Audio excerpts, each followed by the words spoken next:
ಕೂಡ ತಯಾರಿಲ್ಲ. ನಿನ್ನೆ ಎಸ್ಪೆಷಲಿ ಅವ್ರ ಮಾತಿನ ಒಂದು ಇದ್ರ ಮೇಲೆ ಹಂಗೆ ಐತೆ ಸರ್. ನಾನು ಈಶ್ವರಪ್ಪನ ಕಳ್ಕೊಳಕ್ ತಯಾರಿಲ್ಲ ಅಲ್ಲ, ನಾವೆಲ್ಲ ಅಂಟಮಂದ್ರೆ.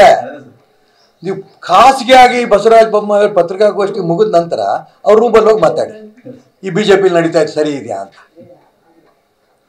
99% ಈಶ್ವರಪ್ಪ ತಗೊಂಡಿರೋಂಥ ಸ್ಟ್ಯಾಂಡ್ ಸರಿ ಇದೆ, ಈ ಪಾರ್ಟಿ ಶುದ್ಧೀಕರಣ ಆಗಬೇಕು ಎಲ್ಲರೂ ಹೇಳ್ತಾರೆ.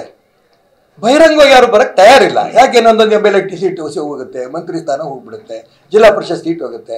ನಾನು ಏನು ಬೇಕಾದ್ರೂ, ಯಾಕೆಂದ್ರೆ ನಾನು ಎಲ್ಲವೂ ಈ ಪಾರ್ಟಿ ನನಗೆ ಕೊಟ್ಟಿದೆ. ನಾನು ಹೇಳ್ದಲ್ಲ ಅವತ್ತೇ, ಅಡಿಕೆ ಮಂಡಿಲಿ ಅಡಿಕೆ ಆರಿಸ್ತಂತ ಕೂಲಿ ಮಾಡ್ತಾ ಇದ್ದ ತಾಯಿ ಮಗ ನಾನು. ನನಗೆ MLA ಮಾಡಿ ವಿವಿಧ ಇಲಾಖೆಗಳು ಮಂತ್ರಿ ಮಾಡಿ ಉಪಮುಖ್ಯಮಂತ್ರಿ ಮಾಡಿದ್ರು ಕೂಡ ಆ ಪಕ್ಷದಲ್ಲಿ ಆಗ್ತಾರಂಥ ಗೊಂದಲಗಳು, ಒಂದು ಸಿದ್ಧಾಂತಕ್ಕೆ ಆಗ್ತಾರಂಥ ತೊಂದರೆಗಳು ಇದನ್ನ ನೋಡಿಕೊಂಡು ಒಂದು ನಂದೇ ಸ್ಥಾನಕ್ಕೋಸ್ಕರ ಸುಮ್ಮನೆ ಇಲ್ಲ, ಅದು ಶುದ್ಧೀಕರಣ ಆಗಬೇಕಂತ ಪ್ರಯತ್ನ ಮಾಡ್ತಾ ಇದ್ದೀನಿ. ಇಡೀ ರಾಜ್ಯದಲ್ಲಿ ತುಂಬ ಜನ ಕಾರ್ಯಕರ್ತರ ಅಭಿಪ್ರಾಯ ಇದೇ ಇದೆ, ಖಂಡಿತ ಶುದ್ಧೀಕರಣ ಆಗತ್ತೆ, ಈ ನಂಬಿಕೆ ನನಗಿದೆ. ಎಸ್ ಸರ್,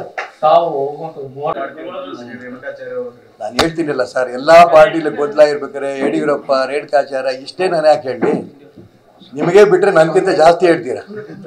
ಅದಕ್ಕೋಸ್ಕರ ಎಲ್ಲ ಪಾರ್ಟಿಯಲ್ಲೂ ಈ ಗೊಂದಲಗಳು ನಿವಾರಣೆ ಆಗಬೇಕು.